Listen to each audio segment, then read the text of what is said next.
आबा अहो आबा, असं जेवणाच्या ताटावरून का उठून आलात तुम्ही? तुम्ही चला बरं, चला तुम्ही. आबा, आपण नको त्यात पडायला. तुम्ही चला आधी जेवायला. आपण का थांबवू मी? काय चुकलंय त्याचं? तुम्ही चला ना.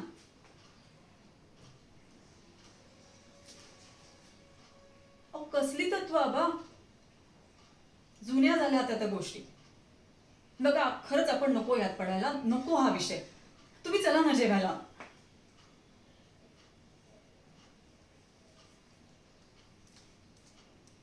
आबा बास. तुमच्या या तत्वांमुळे ना ह्यांचा जीव गेला, आता माझा जीव गेला. शांत होणार आहात का तुम्ही?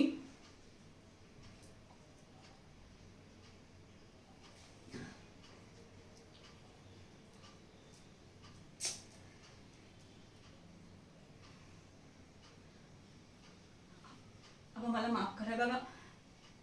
अहो, अहो, तुम्हाला नव्हतं असं काही म्हणायचं.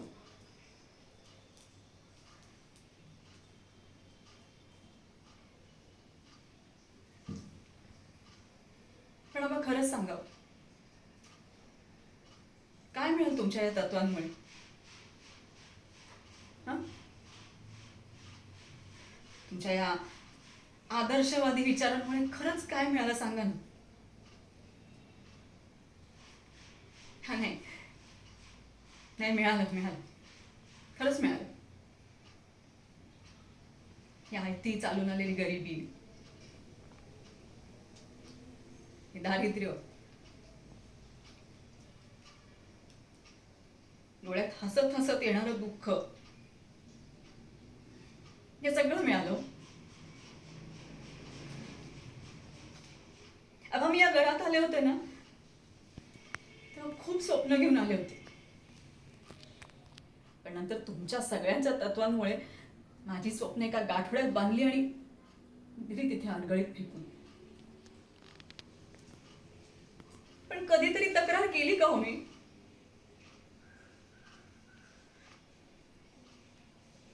पण आता नको ना. आता बास.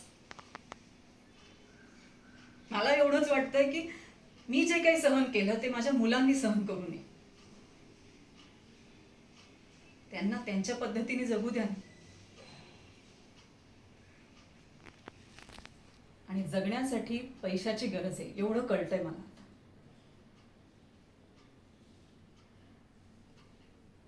त्यामुळे आपण नको हा विषय वाढवायला. आणि आता तुमच्याशी वाद घालून एक हक्काचा वडीलधारी माणूस माझ्यापासून लांब जाताना आता नाही पाहू शकणार मी. त्यामुळे खरंच